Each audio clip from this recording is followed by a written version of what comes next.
Log of the Demeter. Written 18th July. Things so strange happening that I shall keep accurate note henceforth till we land. On 6th July we finished taking in cargo, silver sand, and boxes of earth. At noon set sail. East wind fresh, crew 5 hands, 2 mates, cook, and myself, captain. On 11th July at dawn entered Bosphorus, boarded by Turkish customs officers. Bakshish, all correct. Under way at 4 p.m. On 12th July through Dardanelles, more customs officers and flagboat of guarding squadron. Bakshish again. Work of officers thorough, but quick. Want us off soon. At dark, passed into archipelago. On 13th July passed Cape Matapan. Crew dissatisfied about something, seemed scared, but would not speak out. On 14th July was somewhat anxious about crew, men all steady fellows who sailed with me before. Mate could not make out what was wrong. They told him there was something, and crossed themselves. Mate lost temper with one of them that day and struck him. Expected fierce quarrel, but all was quiet. On 16th July, mate reported in the morning that one of crew, Petrovsky, was missing. Could not account for it. Took larboard watch 8 bells last night, was relieved by Abramov, but did not go to bunk. Men more downcast than ever. All said they expected something of the kind, but would not say more than there was something aboard. Mate getting very impatient with them, feared some trouble ahead. On 17th July, yesterday, one of the men, Olgaren, came to my cabin and, in an awestruck way, confided to me that he thought there was a strange man aboard the ship. He said that in his watch he had been sheltering behind the deck-house as there was a rainstorm, when he saw a tall, thin man who was not like any of the crew come up the companionway and go along the deck forward and disappear. He followed cautiously, but when he got to bows, found no one, and the hatchways were all closed. He was in a panic of superstitious fear, and I am afraid the panic may spread. To allay it, I shall today search entire ship carefully, from stem to stern. Later in the day I got together the whole crew and told them, as they evidently thought there was someone in the ship, we would search from stem to stern. First mate, angry, said it was folly, and to yield to such foolish ideas would demoralize the men. Said he would engage to keep them out of trouble with a handspike. I let him take the helm, while the rest began thorough search, all keeping abreast with lanterns. We left no corner unsearched. As there were only the big wooden boxes, there were no odd corners where a man could hide. Men much relieved when search over, and went back to work cheerfully. First mate scowled, but said nothing. 22nd July. Rough weather last 3 days, and all hands busy with sails. No time to be frightened. Men seem to have forgotten their dread. Mate cheerful again, and all on good terms. Praised men for work in bad weather. Past Gibraltar, and out through straits. All well. 24th July. There seems some doom over this ship, already a hand short and entering on the Bay of Biscay with wild weather ahead. And yet last night another man lost, disappeared. Like the first, he came off his watch and was not seen again. Men, all in a panic of fear, sent around Robin, asking to have double watch as they fear to be alone. Mate angry. Fear there will be some trouble, as either he or the man will do some violence. 28th July, 4 days in hell, knocking about in a sort of maelstrom, and the wind a tempest, no sleep for anyone. Men all worn out, hardly know how to set a watch, since no one fit to go on. Second mate volunteered to steer and watch, and let man snatch a few hours' sleep. Wind abating, seas still terrific, but feel them less, as ship is steadier. 29th July, another tragedy. Had single watch tonight, as crew too tired to double. When morning watch came on deck, could find no one except steersman. Raised outcry, and all came on deck. Thorough search, but no one found. Are now without second mate, and crew in panic. Mate and I agreed to go armed henceforth, and wait for any sign of cause.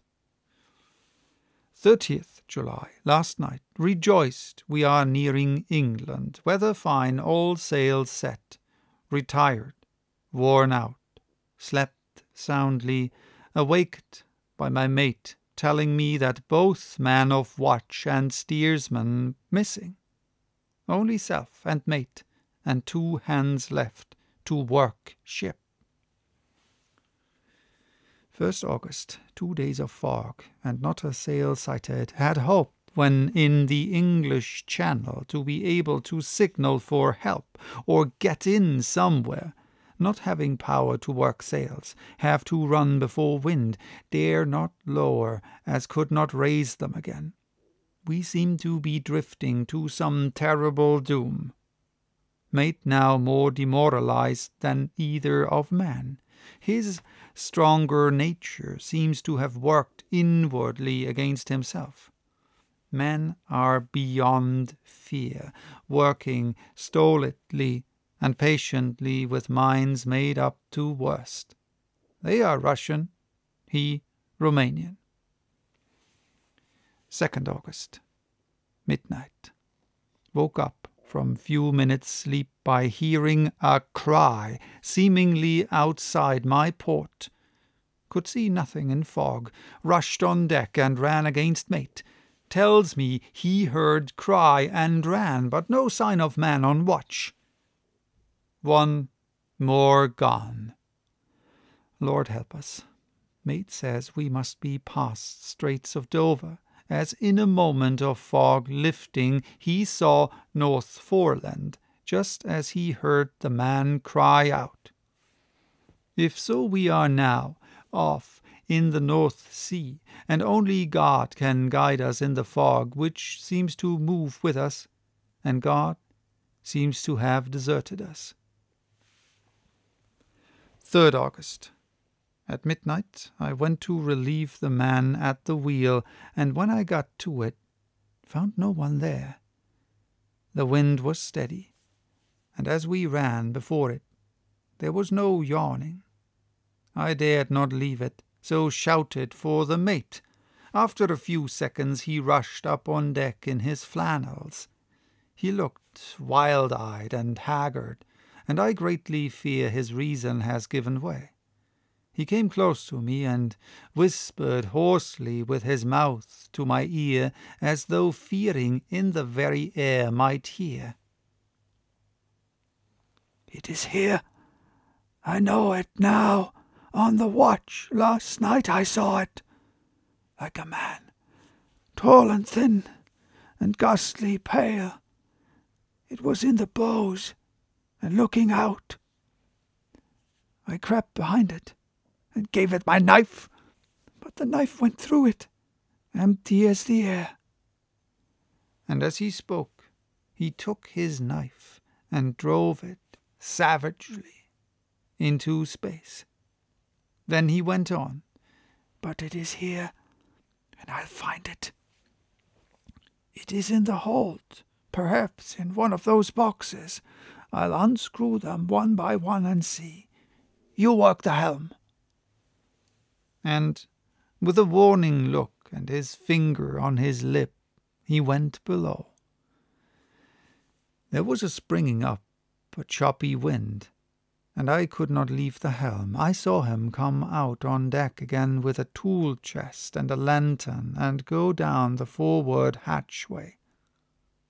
He is mad, stark, raving mad, and it's no use my trying to stop him. He can't hurt those big boxes. They are invoiced as clay, and to pull them about is as harmless a thing as he can do. So here I stay, and mind the helm, and write these notes. I can only trust in God, and wait till the fog clears. Then, if I can't steer to any harbour with the wind, that is, I shall cut down sails and lie by, and signal for help. It is nearly all over now, just as I was beginning to hope that the mate would come out calmer, for I heard him knocking away at something in the hold, and work is good for him.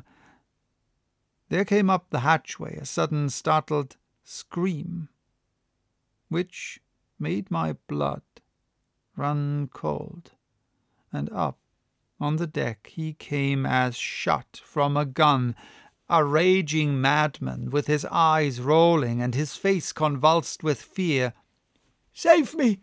Save me!" he cried, and then looked round on the blanket of fog. His horror turned to despair, and in a steady voice he said, "You had better come too, Captain, before it is too late. He is here. I know the secret now. The sea will save me from him, and it is all that is left." Before I could say a word or move forward to seize him, he sprang on the bulwark and deliberately threw himself into the sea. I suppose I know the secret too now. It was this madman who had got rid of the man one by one, and now he has followed them himself. God help me. How am I to account for all these horrors when I get to port? When I get to port? Will that ever be? 4th August.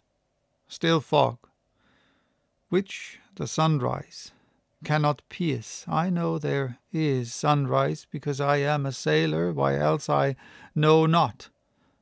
I dared not go below, I dared not leave the helm, so here all night I stayed, and in the dimness of the night I saw it.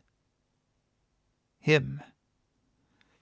God forgive me, but the mate was right to jump overboard. It was better to die like a man, to die like a sailor in blue water. No man can object.